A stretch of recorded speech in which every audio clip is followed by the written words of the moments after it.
Hello, everyone. Welcome. Welcome to the Bohemian National Hall. My name is Chris Harwood. I teach Czech language and literature at Columbia University, and I am president of the New York chapter of SVU, the Czechoslovak Society of Arts and Sciences. And I'm very glad to welcome you to this event. It's one I've been looking forward to for a while.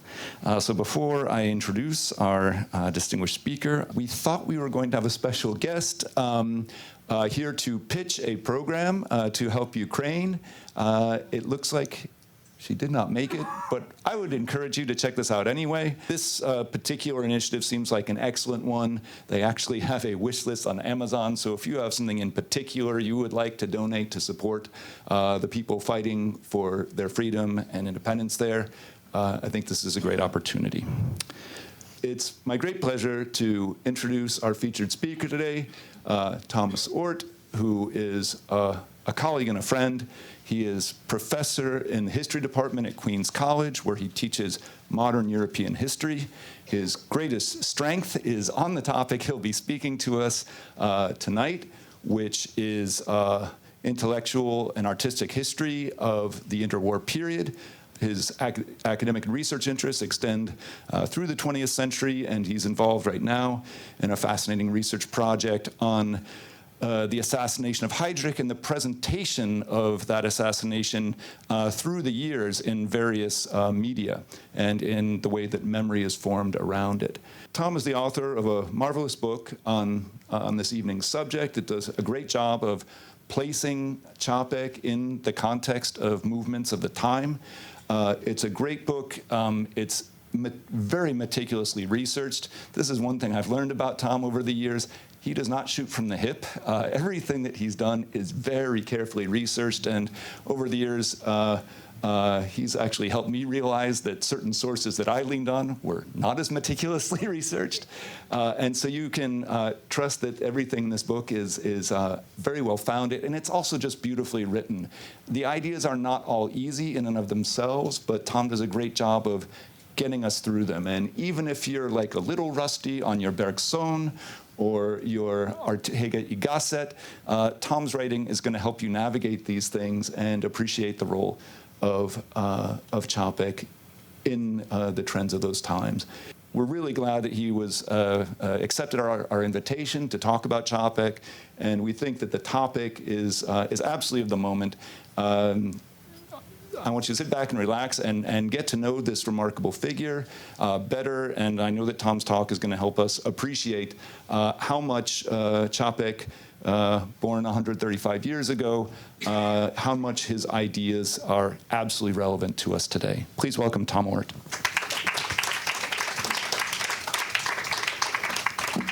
Everybody hear me okay? Okay. So thank you so much for that introduction, Chris. Very generous and kind of you as always. And thank you to Zuzana Halsey for inviting me to this event. It's wonderful to be here, of course. However, I do want to start off by saying that actually I wish I did not have to be here giving this talk. And I wish I did not have to be here because of Čapek. Because even though he considered himself an optimist, he actually had a quite worried outlook about the future. Indeed, you could call it apocalyptic. And many of the tendencies that he worried most about, unfortunately, seem to be finding their realization right now. That's, of course, why I'm up here talking about Čapek. It's also why I titled my talk, The Prescience of Karel Čapek. But let me be clear, too, what it is that I mean by prescience. I certainly do not mean that Čapek was in any way clairvoyant, that he could actually see into the future and predict the future. Of course, he could not do that. Instead, I mean that Čapek was prescient in the sense of identifying durable trajectories in modern culture. And his ability to do that derives from his incredibly astute observation of European life in the 1920s and 30s, and not just Europe, I mean, really world culture in the 1920s and 30s. And that's what I'm going to talk about today. Before I begin, though, I want to say a few words about Karel Čapek himself. I mean, I'm sure that pretty much everyone in this room you're here today because you know about Čapek, you're quite familiar with him. Still, just in case, not everybody here is an expert, I think it's useful to do a brief biographical review of his life. So, who was Karel Čapek? Well, Karel Čapek was simply one of the most famous Czech writers of all time. He was born in the year 1890 in a small town in northeastern Bohemia. And he died in Prague in 1938, just a few months after the signing of the Munich Agreement. He did most of his writing in the 1920s and 30s in what was then the First Republic of Czechoslovakia. And Čapek's life and career are intimately and quite correctly linked to this state. But it's also important to remember that for most of his short life, the first 28 years of it, he was actually a citizen of Austria-Hungary. And that context, too, was critical for his intellectual and artistic development. Today, Čapek is really, unfortunately, in my view, not particularly well known outside the Czech Republic and Slovakia, but that was not always the case. In the 1920s and 30s, he was enormously popular all across Europe and even in the United States. His novels and plays were translated quickly into all the major languages of the world, and the plays were produced almost immediately in big European cities, in Paris, in Berlin, in Vienna, in London, and even, of course, in New York. He was nominated twice for the Nobel Prize in the late 1930s, but was denied it, at least in part, because of the anti-fascist nature of his later writing, and apparently the desire of the Nobel Committee not to offend Germany. Čapek's fame, though, really stems from his 1920 play, RUR, or Rossum's Universal Robots, which I'm going to talk quite a bit about today. It was in this play that he coined the word robot to describe these human-like labor machines, and that's how the word entered the international lexicon. In case you don't know, I found this slide online, very useful. The word robot is derived from the Czech word robota, meaning servitude, drudgery, hard labor, whatever. It's basically the same word that the French used to describe the corvée, the forced labor that serfs were required to perform for their feudal lords. And it has a similar there's similar words in almost every single Slavic language, so it's a common word in Eastern Europe. And Čapek just lopped off the A of robot and got to the word robot, and that's how we got these human-like labor machines. And we do need to give his brother, Josef Čapek, his due, because it was his older brother, Josef, who actually proposed this term for these creatures that he was thinking of. Anyway, besides RUR, the other work for which Čapek is probably best known is his 1936 novel, War with the Newts. In this book, which I'm also going to talk about later, an oversized species of newts gradually acquires human characteristics, including language and culture, and it eventually also begins to mimic human political forms, and the form of politics that it adopts is closest to something like fascism. It's truly a brilliant and very, very dark satire of Europe in the 1930s. I just want to say a few words about these covers that I chose. You know, I get all this stuff off the internet. And it's just really about my own tastes. There's, you know, dozens of different editions of this book, and I could have chosen any of these. So I do have my particular reasons, but mainly I was trying to show the diversity of languages in which this book has appeared, and also different ages. You know, I think that American edition is from like the 50s or the 60s. This edition, the Czech edition on the right, though, is particularly interesting. This is not the first edition. This is actually a post-war edition, an immediately post-war edition from 1945, published just months after the end of the war, obviously, you know, with the war clearly in mind. And the artist who did this cover was the famous avant-garde artist Karel Čapek, who was one of the leaders of the Czech avant-garde in the 1920s and 30s, who tangled intellectually and politically with Čapek very extensively. And you know, my book concerns that conflict. But Taiga also kind of made amends with Čapek, and I think regretted some of the venom of their debates from the 1920s and 30s. So it's very interesting that he chose to do this cover art for Čapek after the war. Čapek didn't live to see the end of the war, neither did Josef Čapek, for that matter. Josef Čapek died at Bergen-Belsen in 1945. Anyway, RUR and War with the Newts were unquestionably Čapek's greatest international successes, but his most widely read book at home was his biographical account of Thomas Masaryk, who was, of course, the first president and founding father of Czechoslovakia. Masaryk was 40 years Čapek's senior, but the two men still developed a close personal friendship in the 1920s, and the book is based on a series of conversations with them. It's also just an absolutely wonderful book. So these are some of Čapek's most popular and successful books, but his masterpiece is really widely considered to be the trilogy of novels he published in 1933 and 1934, Hordebal, A Meteor in English, and An Ordinary Life, Obyčejný život.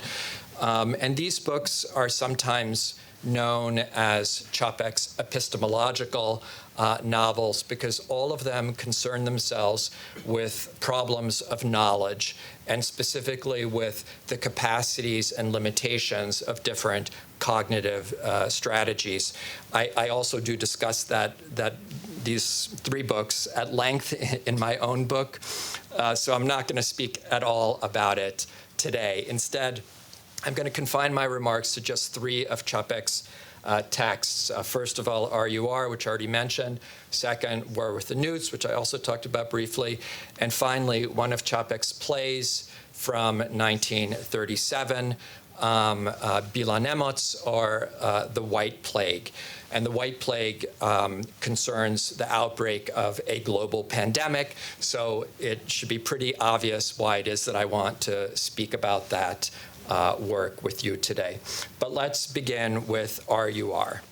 So the basic idea of this play is that a company, Rossum's Universal Robots, has found a way to manufacture human-like labor machines, that is, robots. And it's important to note that these machines are not mechanical, they're biological, but they're made industrially still in a single factory controlled by the company RUR. The invention is a massive success because businesses all over the world are keen to replace their expensive, unruly human laborers with a cheaper and infinitely more docile workforce consisting of robots. So this RUR's technology is really profoundly disruptive. It helps businesses make huge profits, but it also causes widespread unemployment and eventually serious social unrest. Unemployed workers begin to attack their robotic replacements, seeking to get their jobs back.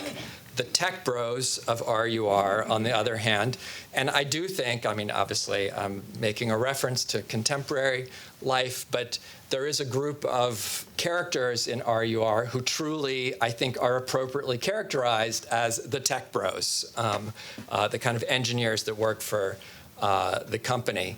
The tech bros of RUR argue that, yeah, with any revolutionary new technology, there's going to be some disruption. Eggs are going to get broken.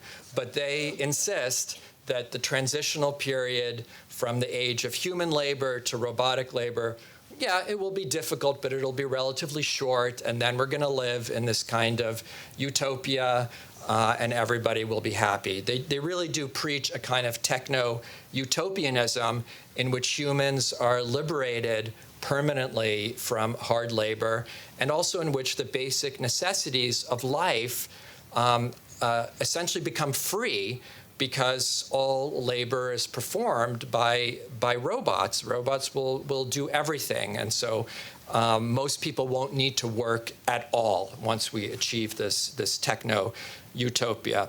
Naturally, things don't quite work out as they imagine, and the problems begin when business owners who don't like having their robots smashed by mobs of unemployed workers start giving weapons to their robots so that they can defend themselves. But now the robots are authorized to use violence against human beings, and they do just that. Things go further downhill when national governments start building these huge robot armies as a hedge against their human rivals. The most ominous development of all, however, is when some of the robots develop a sense of their own interests apart from that of their human masters. They develop, in short, a robot class consciousness. And once they do that, they become fully aware of their exploitation by humans, and eventually they revolt against them. A series of horrific wars ensues in which the robots are victorious and exterminate all of mankind. It's really not a very cheerful play, though it does have something of a happy ending in that a handful of the robots at the end of the play develop what can be called human characteristics. They start to feel joy and sadness, and most importantly for Čapek, love. So in that sense, that they develop a kind of emotional life, the robots end up not so much just exterminating humanity as supplanting humanity. It's a kind of interesting ending. Anyway, when Čapek wrote RUR in 1920, he obviously had no conception of AI. But the resonances of this play with the age of AI that we're now embarking upon is, I think, unquestionably very striking. It's definitely too soon to know, of course, how socially and economically disruptive the widespread application of AI technology is going to be, but at least to me, it looks pretty ominous. And I want to cite just one example of the parallel between RUR and contemporary AI that seems particularly apt and also particularly concerning. And that has to do with the application of AI to military technology, particularly to drone warfare. Now, drones have been part of the American military arsenal for at least a generation. I mean, drones were used in Afghanistan very widely, in Iraq and Somalia, you name it. So long before the war in Ukraine, just exploded the use of drones. But up until now, including in Ukraine, humans have always been a part of what in military lingo is called the kill chain. And what that means is that before a drone is authorized to strike a target, a human being has to sign off on the target. So the robot cannot on its own, the drone cannot on its own make a decision about whether to attack a particular target. A human being must be doing that. Well, now, on the heels of the Ukraine war, military planners at the Pentagon and tech companies really all over the world are pushing for the development of drones that will autonomously hunt human targets without any oversight. I mean, the prospect of machines programmed to hunt and kill human beings without any oversight is unbelievably frightening to me. And the potential for misuse of that technology seems absolutely massive. So the parallels between RUR and AI are enormously suggestive. But I want to emphasize that when Čapek wrote his play, he wasn't actually worried about the possibility of machines taking over humanity. In fact, I don't think that thought ever crossed his mind. We have to remember that this play is primarily a metaphor. It's a metaphor for the way workers were treated in early 20th century Europe during a time of largely unregulated capitalism. And Čapek's concern was that if workers were treated as cheap, interchangeable parts, basically as if they were machines, they would eventually rise up and revolt. In that sense, the play is a warning about social revolution, like the one he had just witnessed in, not quite next door, Russia, the Bolshevik Revolution. At the same time, Čapek did certainly worry about the place of science and technology in modern life. And his skeptical attitude about it is directly linked to the intellectual climate of his youth, which was marked by a kind of philosophical revolt against the prevailing positivism of the 19th century. So in all of his major works, including in many minor ones too, he emphasized the limitations of reason. I mean, this was one of his core concepts. And he also continually emphasized reason's potentially adverse effects on human life. Let's talk about the title of RUR for a moment. So who or what is Rusum? Well, Rusum, it's the name of the company. Rusum's Universal Robots. The Rusum is the name of the founding father of the company, the guy who founded it. But it's, of course, much more than that, too. Rusum is simply a play on a Czech word, which I'm sure you know. It's Rusum, rozum, R-O-Z-U-M, which means simply reason.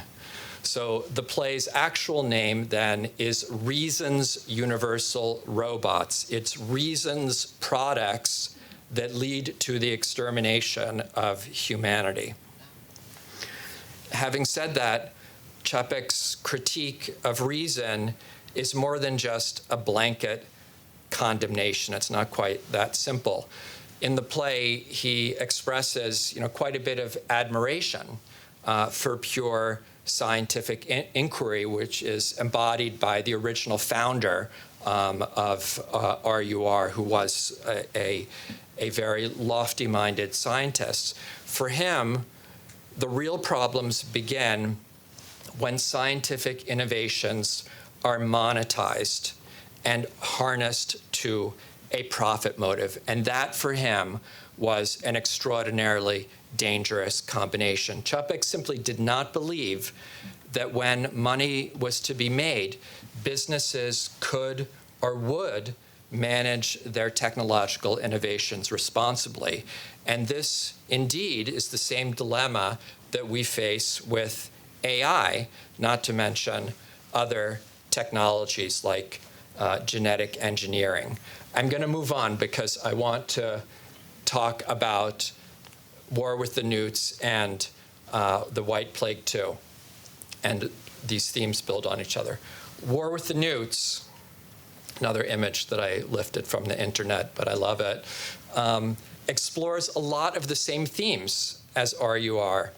And in certain respects, its narrative line is strikingly similar to RUR. This time, it's robots, an animal, a part of nature, rather than a man-made object that leads to mankind's destruction.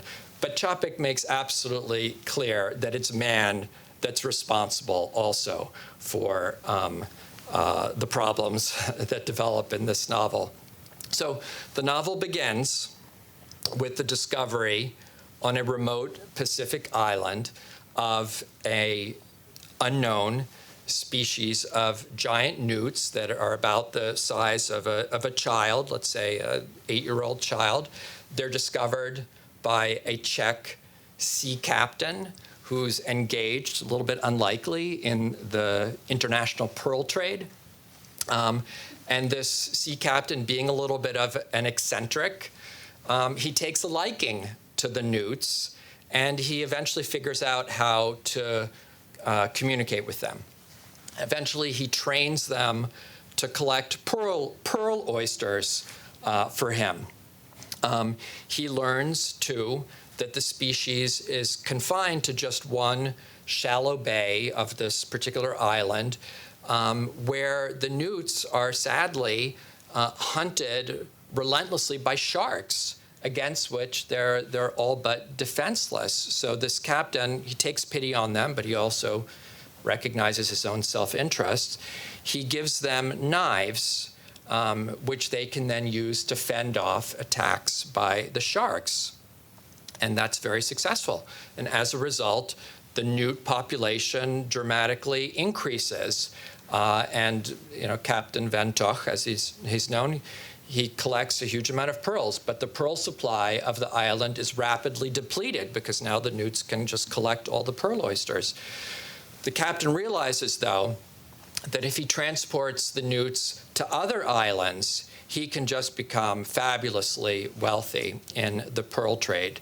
But for that endeavor, he needs investors who can provide the capital to buy and outfit a ship that's specially designed for the transportation of newts. So he returns home to the Czech lands and calls on a classmate from elementary school who has since become a bigwig in the Prague business world. The classmate is a Czech Jewish industrialist by the name of Egon Bondy, who's always a fun character. He appears and reappears in multiple of Čapek's works, and he always has a pretty big and amusing role. Anyway, Bundy thinks the captain is pretty nuts, and he doesn't know whether to believe the story about these giant newts at all, but nonetheless, he agrees to finance the captain's expedition. And that is, of course, when things start to go haywire. The captain spreads the newts throughout the South Pacific, and the company started by Egon Bondy becomes incredibly successful. But because the newts pretty quickly deplete the stock of pearl oysters, the company starts to look for other ways to profit off of these animals, which it's now raising. It realizes that it can make a huge amount of money by hiring out the newts, basically as slave labor, for work in underwater and coastal projects. And with that plan, it begins to supply newts all over the world for the purposes of building things like harbors, breakwaters, piers, etc. It provides the newts with the necessary tools and equipment to undertake these projects, including explosives to demolish obstacles underwater. The only thing the company gives the newts in return is food, as well as weapons to fight off their natural predators like sharks. In this way, the newts spread all over the world, and they multiply exponentially. They have a very high fertility rate. Over time, they develop a technically advanced, if purely utilitarian, civilization of their own. But eventually, just like in RUR, the newts become conscious of their own interests apart from human beings, and they begin to rebel against their exploitation by human. And their main demand this time is for Lebensraum, living space. And to the newts, more living space means more shallow water. They can't live in deep water. They have to live in shallow coastal waters. And the easiest way for them to get shallow water is by pulling land masses into the sea. The conflict between the newts and humans is basically now over territory. They want, let's just say, for example, Ukraine, Greenland, Panama, maybe even Canada. And the humans don't want to give it up.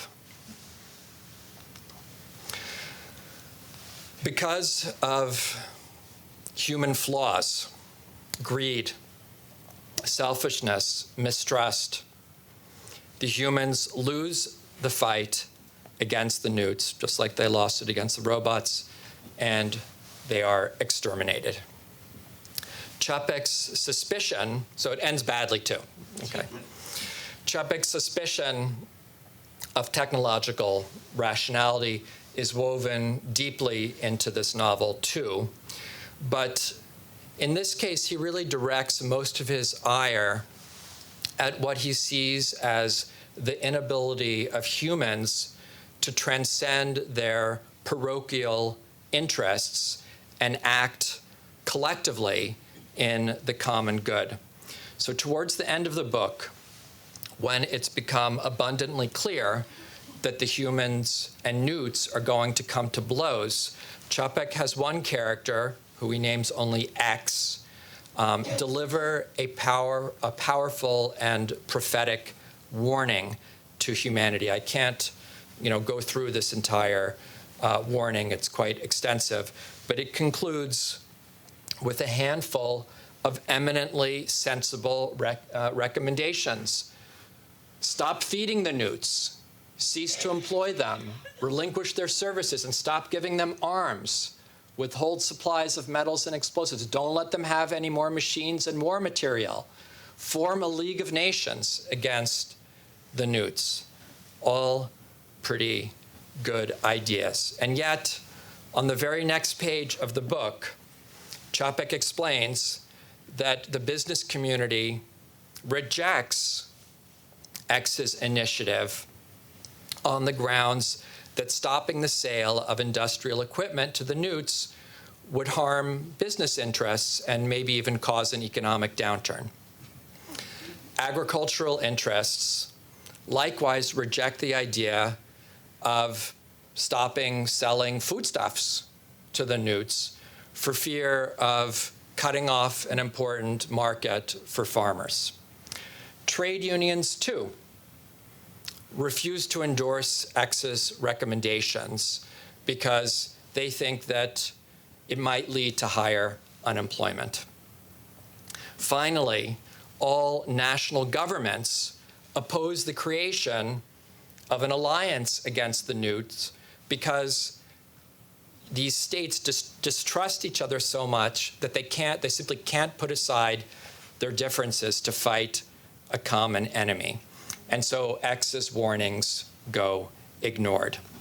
Now, the analogies that I could draw between this story and our present or past historical situations are pretty much endless, but I think I'll just mention a couple of things. One is our inability to regulate AI, which seems to me a disaster, and also to address the challenges of climate change. That is, an ongoing problem with which states have simply not been able to address collectively. Still, for Čapek, all of the problems with the newts begin with the exploitation of their labor. And I just want to note here that in the newt case, unlike in the robot case, the newt revolt leads in a fascist direction rather than a communist one. And we should think about that analogy too. Okay. Finally, let's talk about the White Plague. I think this is one of Čapek's very best plays, though it's really rarely performed. RUR just got performed at LIU. RUR is a weird play. I mean, I'm not going to lie. It was a huge hit, but it's a little bit of an odd play. The play that gets most performed is the Macropolis case in the form of Janacek's opera. And that gets done at the Met every few years, and there's even some stage performances of it too. That's a quite wonderful play. But The White Plague, I think, is truly one of Čapek's brilliant plays, and I wish it were performed more frequently than it is. Now that I'm just kind of rambling, let me say that, I already mentioned that this concerns the outbreak of a global pandemic. During COVID, I actually wrote to the artistic director of the Public Theater. I have a very high regard for that theater, and I begged them to produce this play. They completely ignored me, but I still think it would be a wonderful project. The Public Theater used to produce whole manner of Czech plays. Obviously, they're very, very well known for producing Havel's plays in the 1970s and 1980s. Anyway, the premise of The White Plague is that a mysterious disease for which there is no cure has spread around the world, and it's fatal to anyone who contracts it.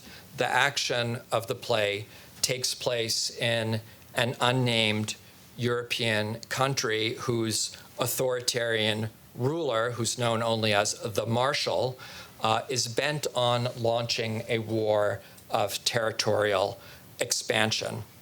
I'm going to show you some dialogue from the first pages of the play, which I think you'll agree is pretty astonishing. So this is from a scene in which a journalist is interviewing one of the leading scientists of this unnamed country.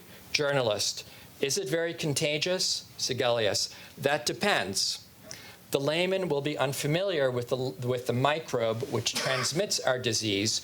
We only know that it is spreading at unusual speed. Then Sigelius goes on to explain that the disease has become a pandemic. Journalist: a what? Sigelius: a pandemic, an illness which spreads uncontrollably and eventually affects the entire population of the world. Some fascinating new disease emerges almost every year in China. And then there's more dialogue, which I've cut here, and during which it's explained that the disease is called the Cheng virus, or Morbus Chengi, after the doctor in China who originally identified it.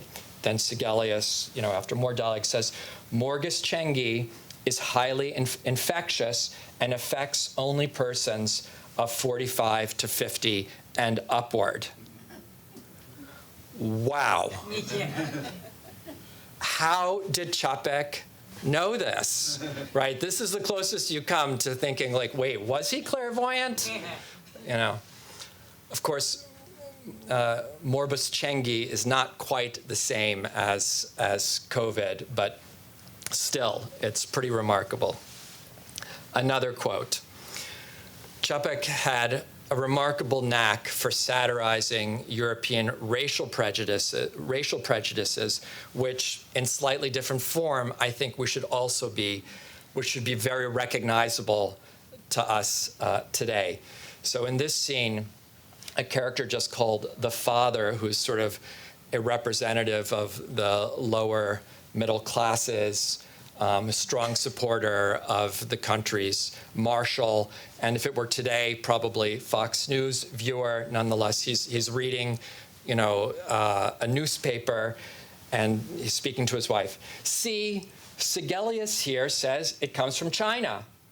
Why should we pay to support these backward countries? Hunger, poverty, plagues, shithole countries, viruses, they're breeding grounds for disease. Make them a colony of Europe, I say. Get them organized, show them some discipline. That'll sort them out. Couldn't resist including that one. Okay. The country's leading scientists are unable to find a cure for the plague. But one day, a little-known doctor named Galen walks into Sigelius's clinic and announces that he believes he's discovered a cure. Now, Sigelius is skeptical, but he allows this Galen to run trials at his clinic in a ward for poor and indigent people. If it doesn't matter, they'll just die anyway.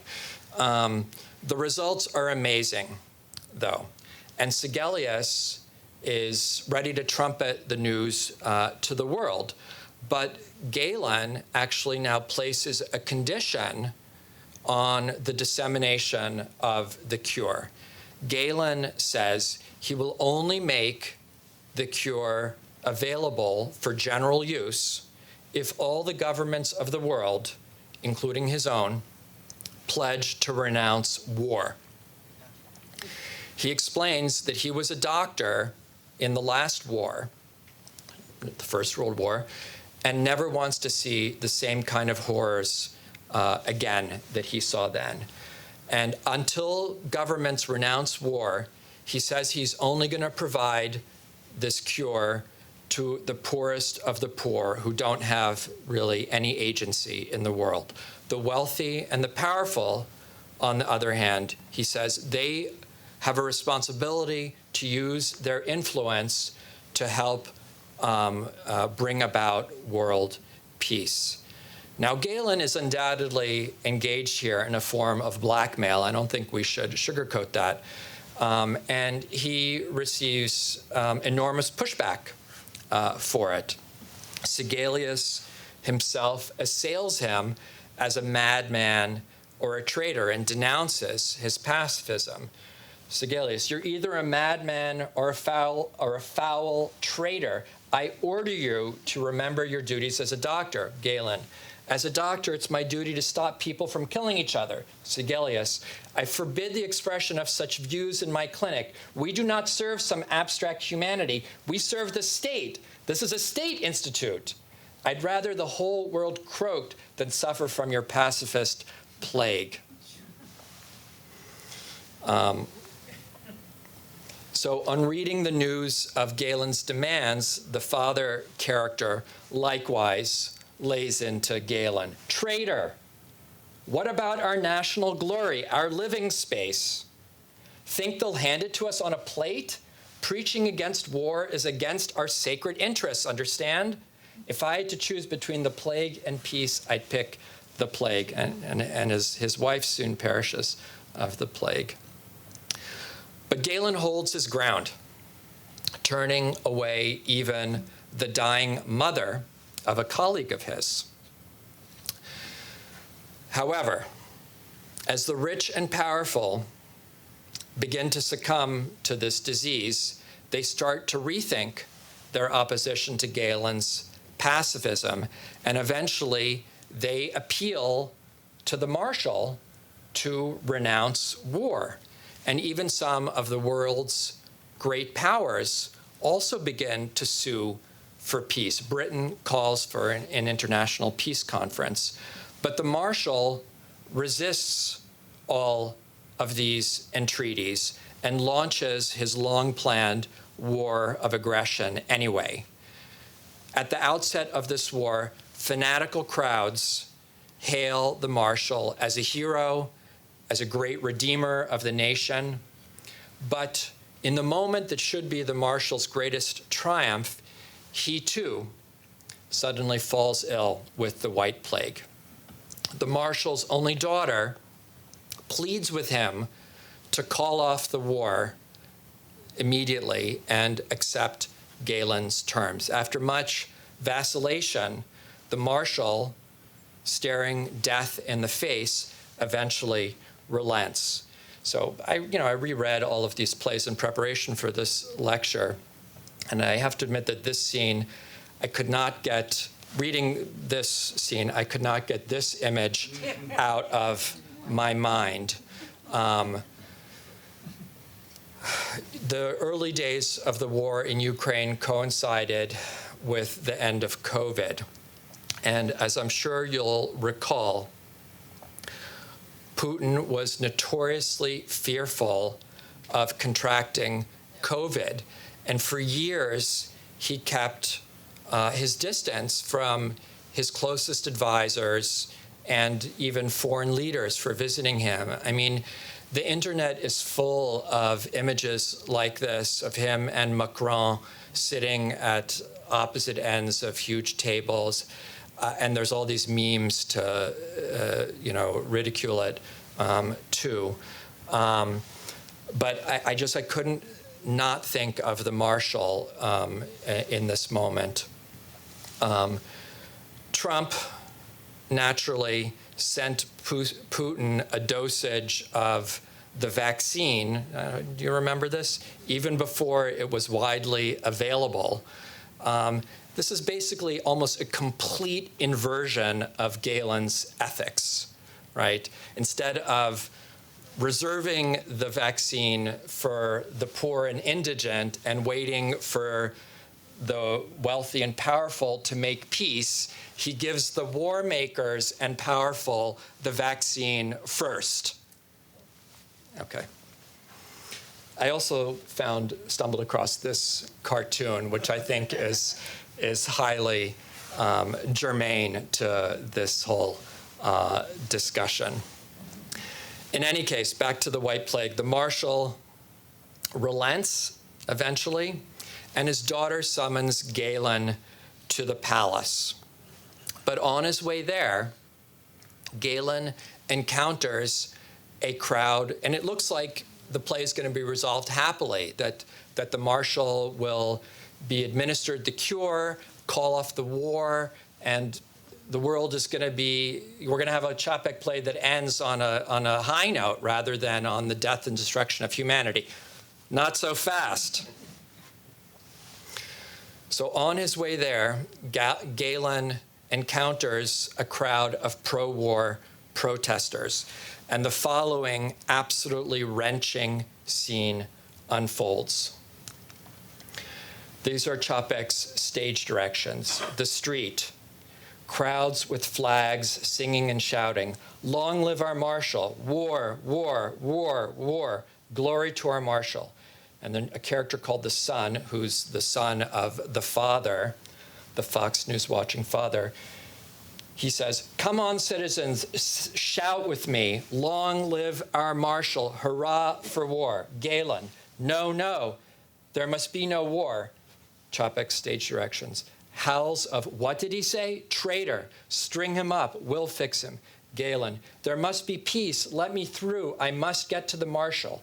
Shouts of, "He's slandering our Marshal, hang him from the lamppost, shoot him." Galen, this scene ends with Galen being lynched and the cure to the plague lost forever. Curtain. Wow, that is the darkest of Čapek's dark endings. Now the question for all of us, of course, at this juncture is whither America and the world. Now, with regulations on AI, on crypto, and all kinds of other technologies being stripped away, with the dismantling of the NIH and the CDC, and with the advent of a new age of territorial aggression, it's truly hard not to fear for our future and to wonder if Čapek's worst fears might, in fact, be realized, unfortunately, yet again. So on that cheerful note, right? That's a brilliant Freudian slip. Cheerful and fearful note, I will conclude. Thank you very much.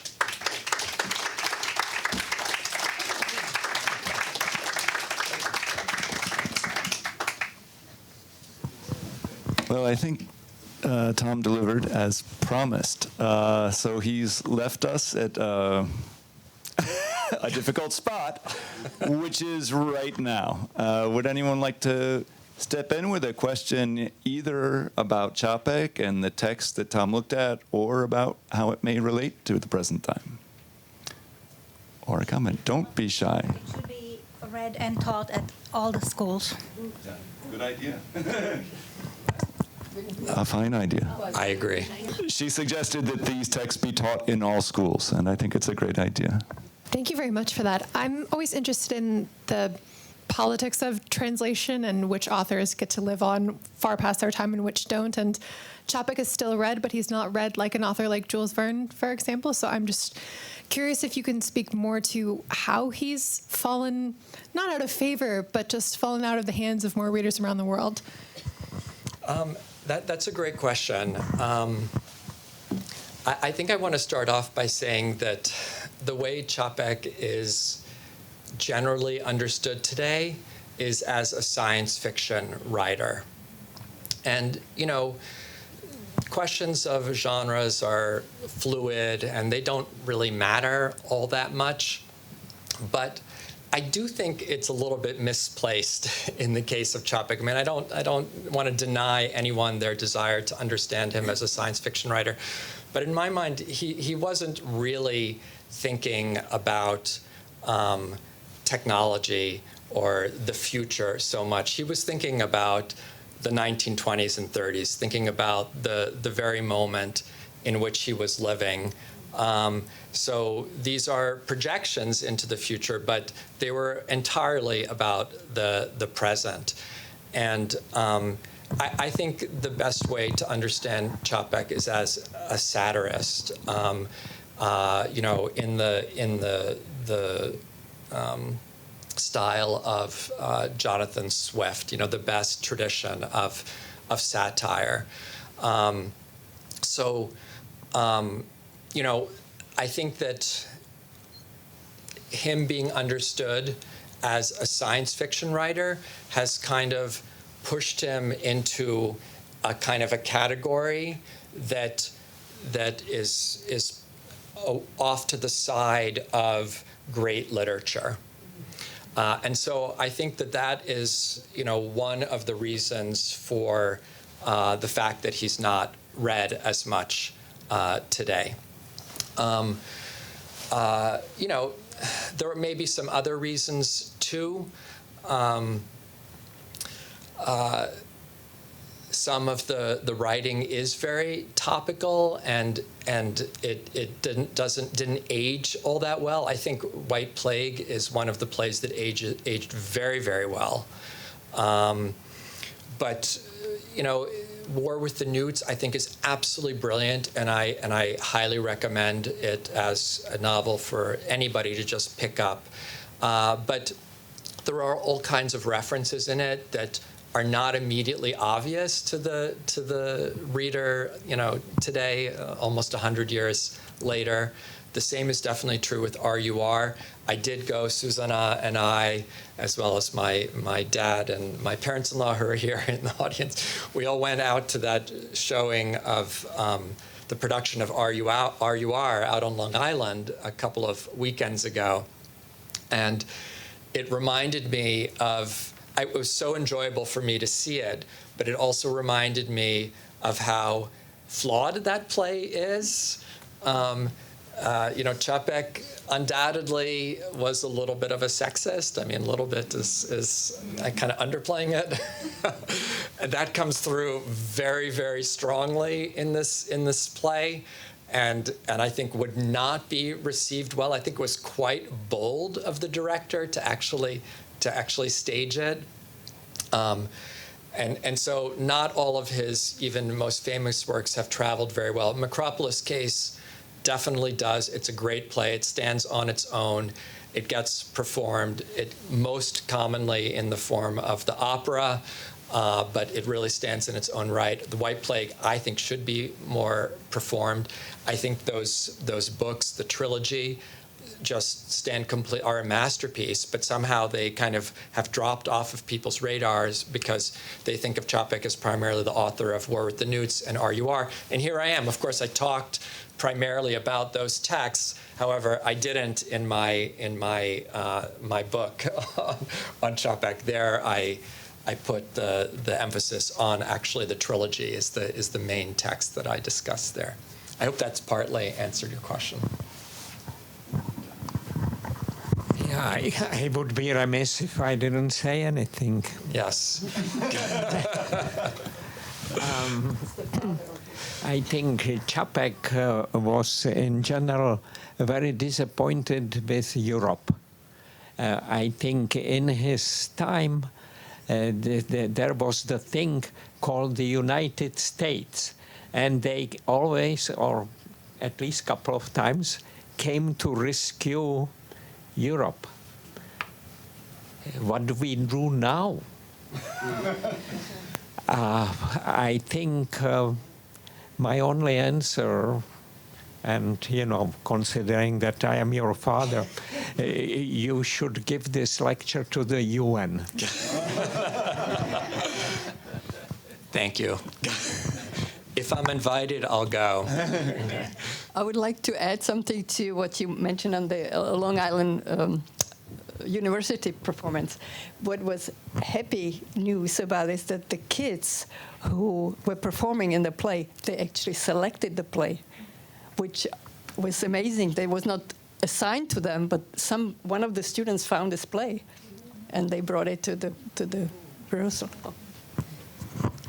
I would just like to say that I saw this play as a very young person because back in the 50s, they had a production of RUR on Hallmark Theater or something like that.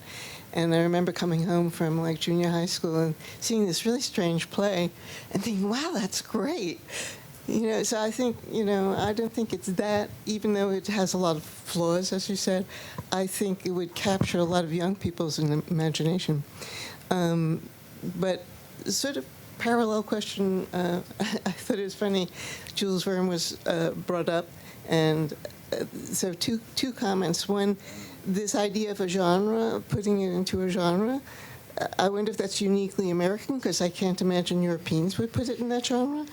And the other question, the other thing that brings to mind because of Jules Verne, was I just finished rereading George Orwell's essays. There's a Penguin version that's really great. And he does all kinds of things in this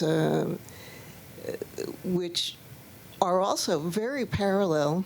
Like you might not have to read into a play, because he's an essayist, to have a point of view which is echoed in these plays. And it's a pretty amazing same time period, although he lived much longer, so it goes way up to the contemporary times. And I just think it's pretty amazingly similar themes with a more explicit critique for people. If you've ever thought of when you teach this, like recommending that as a companion type of piece. Thank you. Yes, I actually have often thought that I should teach Orwell and Čapek side by side. I've never done so, and it's with some regret that I haven't. I should say that even though I have written extensively about art and cultural life and literature in particular, I am actually a historian. So I'm not a literary scholar, so I try not to teach a a history class that only assigns novels, though it's tempting to do that because I love literature so much, and I think that there is an enormous amount to be gained by reading literature in a historical way. And so I have done that. Actually, I do have a class that's called something like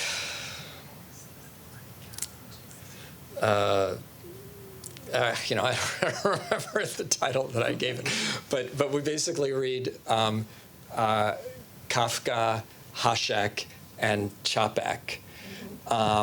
And I was so enthusiastic about teaching this class. I taught it to a bunch of grad students at Queens College.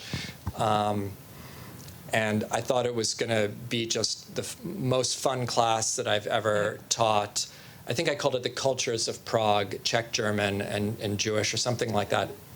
And I've never taught it again.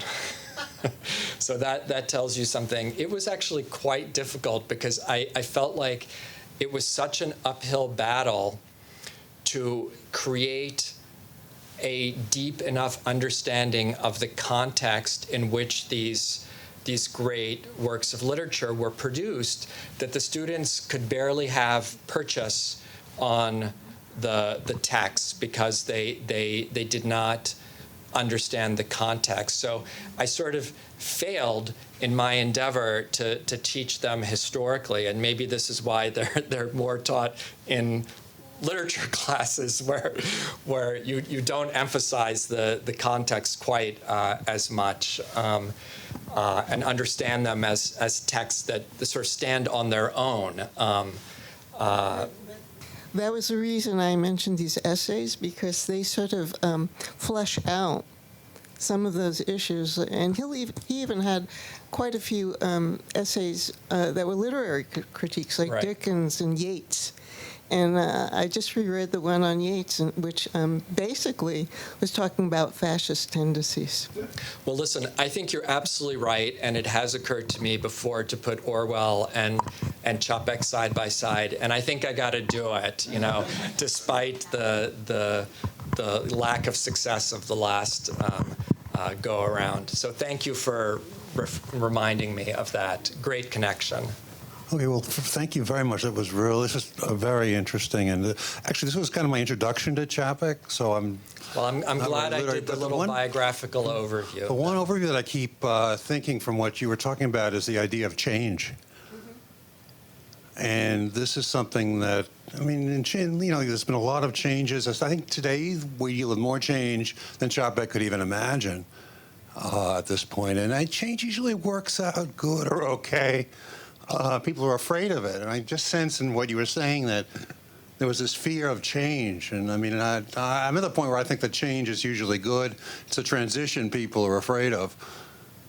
And I'd just like to hear your comments on that whole idea of change, and if that was played in what Čapek was writing. Was he like afraid of change, or was it? Did he really have foreboding of anything new? That's a good question. I mean, he. When he was a young man, growing up in Prague, in a provincial city of this giant empire, Austria-Hungary, he was extremely enthusiastic about change and about technological developments. He has all these brilliant essays from before the First World War that celebrate technology, celebrate all kinds of developments, political, social, democratization. So he did go through one phase where he was very optimistic about the direction in which the world was changing, and then came the First World War. And Čapek didn't fight in the war because of a back ailment that he suffered from his entire life, so he got a medical exemption. But most of his peers did get drafted into the Austrian military, and they did fight, and some of them perished in the war. And he was really, really profoundly affected by the war. And the war appears in pretty much every single thing that he wrote after the war in one form or another. And it's just really impossible to overstate the impact of the First World War on Čapek. He was really shaken by it, and that did give him this much more worried outlook on European life. Having said that, he was a great supporter and very enthusiastic about the creation of the new state of Czechoslovakia. He was unquestionably a Czech patriot, and he viewed that state as a country that held incredible promise for himself personally, for Europe in general. And he, was one of the main participants in the kind of cultural flourishing of that state in the 1920s and 30s. So there were some things that he was quite positive about in the 1920s and 30s. Well, less in the 30s. Then things start to go bad. Starting again in 1933, Hitler becomes chancellor, and it all starts to look pretty ominous again. So, you can see even in what I've presented here, RUR is from 1920. It has a little bit of a happy ending, despite the fact that it's a pretty bleak play. But the reference point is really the war and the Russian Revolution. But he's looking forward to potentially something better, though warning about, mistreating workers and the necessity to treat them better, lest there be a social revolution in Czechoslovakia.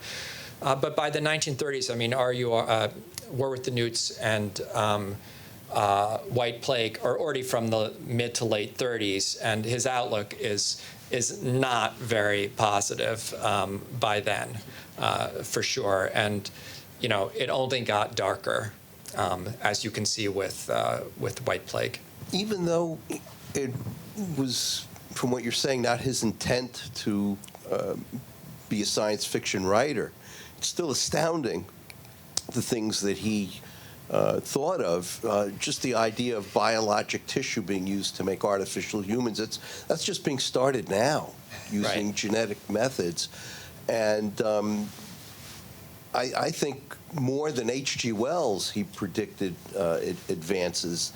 I don't think he was a Jules Verne, but I think better than H.G. Wells. But the other thing is, it seems to me he had a tremendous insight into human nature. And he sort of was able to foretell that these things, even though they're amazing, are not going to be necessarily used for good, and that there are going to be people who are going to take advantage of this. And it seems to me, especially in the War of the Newts, that he was almost predicting the coming on of Hitler, and he also seems to be predicting Putin and Mao Zedong. These keep happening over and over again, and he just, I think, had great insight. Well, that he certainly did. He was a very sharp person who read incredibly widely. He was addicted to the newspapers. He himself worked for one of the main Czech newspapers, wrote almost every day for it, but read other newspapers, paid attention to events all over the world, continued to read French, German, British, American philosophy. He was really a polymath and just extraordinarily well-read. And even though he only lived 48 years, he left us 25 volumes of writing. Like, what his output in his short life is truly extraordinary. So, if he had lived longer, we would have many more shelves to fill. So yeah, he was truly a remarkable individual, and in War with the Newts, absolutely he was thinking of Hitler. He wasn't predicting Hitler because Hitler was already there, but war with the Newts is unquestionably informed by Hitler, the main Newt. I gave very brief summaries of these complex texts, but the Newt leader is just clearly modeled on Hitler. He has a German name. I think his name is like Andreas Schulze or something like that. And the Marshal is kind of more of a Mussolini-like character, is a little bit more of a mix between Mussolini and Hitler, though the country appears to be a little bit more like Germany. It's not really set in Czechoslovakia. That's sure. That country is attacking a smaller, defenseless neighbor. That's explained at other points in the play. So it's like Germany preying on Czechoslovakia. So all of that is, yes, that's all there. I don't think he could have predicted Putin, but what he understood was the kind of human tendencies and, social, political tendencies and trajectories that we are still on. And so he describes those brilliantly. I mean, this is what I mean by his prescience. He really put his finger on some trajectories that were not just confined to the 20s and 30s, but are more long-term European and American trajectories, and that is why we can see them being realized yet again today. I mean, and in terms of technology, it's absolutely unmistakable. Another great play which you did not mention, but it's still a very powerful play, is called Mother, Matka. And it's a great, very humanistic play about a mother whose other children were already killed in the war, and she's very much against any war, and her last son, who is surviving, to go to the war and to fight. But when she hears on the news that the children are being killed, innocent children, she takes up the gun, gives it to her son, and tells her, go and you have to fight, because nobody should be killing the children. And one other important thing about Karel Čapek, that he passed away in a horrible time after Munich agreement or disagreement, and after destruction of First Czechoslovak Republic. And his funeral became a meeting of the whole Czechoslovak intelligence, the whole democratic country. And there was a big memorandum after that called Věrní zůstaneme, that will still stay faithful to the ideals of Masaryk's Czech Republic, or Czechoslovak Republic, and the whole intellectuals of Czechoslovakia, even though they were betrayed by their allies, so-called allies of France and England, but that they will still stay faithful to the traditions of Czechoslovak democracy. And unfortunately, it lasted only a few more months, and the whole Czechoslovakia was destroyed. So that was the last moment of the Czechoslovak people kind of uniting together against Hitler and against all the bad things which had happened. But these two things are very important. Karel Čapek probably is much more popular still in Czech or Slovak Republic than he is anywhere else. For sure. It's unfortunate. Yes. But that play Matka is also very, very important. I agree too. I mean, I couldn't talk about everything in this lecture. I left out a bunch of other plays too, but Matka is certainly relevant to this discussion as well, for the reasons that you just explained. This is the play when Čapek ceases to be a pacifist. I mean, he characterized himself as a pacifist since the end of the First World War up until 1937. And this play, Matka, or Mother, is Čapek renouncing pacifism. He says, just as was described, that sometimes we have to fight sometimes, the enemy is at the gate, and the only way, and you can't reason with them sometimes, and sometimes you have to pick up a gun. And so it was a call to arms. I mean, Matka is a call to arms to defend Czechoslovakia against Nazi aggression. I mean, there's absolutely no mistaking that in that play. That's how it was interpreted at the time, and I think that's the absolutely correct interpretation to this day. And yes, you're also right that Čapek was absolutely devastated by Munich. And, if it's possible for someone to die of a broken heart, that's what happened to Čapek. I mean, he was depressed after Munich, and he was never in good health. He suffered from all kinds of, different medical ailments through his entire life. But then he fell into a deep depression after Munich, and kind of his body collapsed. He died of pneumonia. He got pneumonia and just was carried away, in the space of about a week.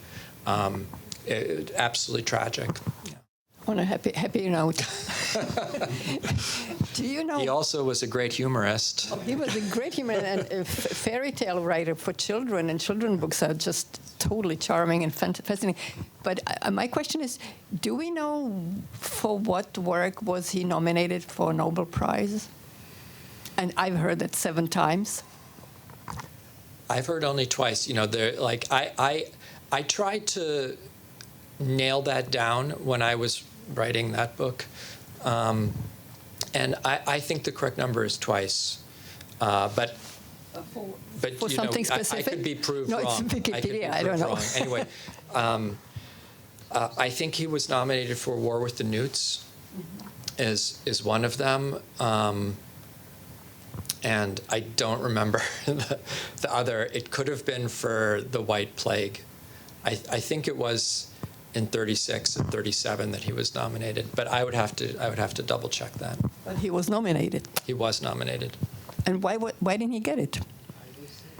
I mean, the story is, and I think that there is credibility to this, that the Nobel Committee didn't want to alienate Germany, and he was taking very explicitly anti-fascist positions at that time, and the Germans hated him, or Nazis. The democratic Germans loved him. Thomas Mann was given Czechoslovak citizenship in 1935, 1936, and Čapek helped him obtain that. So he helped anti-fascist German emigres get out of Germany. Facilitated getting them Czech visas through his contacts in the government. Yeah, it was known that he was really in a narrow circle of those who should be awarded Nobel Prize for literature, and the Swedish committee at that time rather wanted to please Hitler and Germany, and awarded Gerhard Hauptmann, the German writer, and they did not want to put on pedestal a Czech writer when the Czech Republic and I think was the other person who won it in the next year was Pearl S. Buck. I don't know if we remember who she is, but I think compared to Čapek, it's kind of scandalous if you've ever read her books. I mean, please, I enjoy Pearl S. Buck's books, but they're not on Čapek's level at all, I think. Since it seems to be dying down, I'll give you a chance to answer a question which it seems like you were asking us to ask. You mentioned near the outset of your lecture that Čapek considered himself an optimist, which he did, and as Masaryk did. Perhaps you could say a few words about, given the plays that you just presented to us, how Čapek thought of his optimism, and then leave us with some nice words about how we might be optimistic today. I don't know if I can do the latter, but I think I can do the former. I was trying to stay within the time limit that I was given for this talk, and I think I pretty much managed to do that. So I had to jettison some things that I wanted to say, and And one thing that got cut was about his optimism, and that had to do with human agency. I mean, one thing that he emphasizes over and over again, and nowhere more so than in War with the Newts, is the agency of human beings to make different decisions. So, Brad, I know you know that novel quite well. Do you remember Mr. Pavondra? Yes. Okay, he's Aegon Bundy's butler. And there's a wonderful scene where the captain shows up at Bundy's palatial residence in Prague, and Pavondra, the butler, comes to the door and he sees this bedraggled sea captain, and he says, wait a minute, do I let this guy in, or do I just kick him out onto the street, you know, say, nope, Bundy's not here today? And so there's this whole internal kind of debate that Pavondra has with himself about letting the captain in to see Bundy, and then he eventually says, I'll let him in. And then Pavondra keeps coming back in the novel in various chapters, and at first Pavondra is proud that he, you know, essentially launched this age of the newts, the kind of golden age of the newts, when things are going pretty well, human beings are profiting, from the newt labor. All kinds of things are being built, and everybody's happy. Industry is happy because they're selling the newt stuff. Agriculture is happy because they're selling the newt food. So there's a kind of a economic boom, a newt economic boom, if you will. So Pavondra is like, it's all me. It's all me. It's thanks to me. If I hadn't let him in, and my instincts are so good. And there's this beautiful kind of inner dialogues that Čapek was such a master of, that Pavondra has with himself. And he said, a butler has to have that special kind of insight into human nature to know who to let in and who to throw back out onto the street. And he's congratulating himself. Then, of course, at the end of the novel, the last scene of the novel is Pavondra, in despair, saying, oh my God, this is the biggest mistake of my life. I'm just mentioning Pavondra because Pavondra is Čapek's vehicle for the expression of human agency. But there's many other moments in the novel and in these other works too, where people are empowered to make decisions. The business lobby could have listened to X's warning, the agricultural lobby the same, and so on and so forth. But people repeatedly do not listen to those warnings. They have a choice, but they don't listen. But the possibility of listening is always there. And I think that Čapek, grounded his optimism in that idea that we could make good decisions, though we tend to make bad ones. And we still can. And we still can make, thank you for reminding me, we still can make, right, here's the optimistic note, right? We still can make good decisions. We don't always have to make bad ones. Thank you, Brad.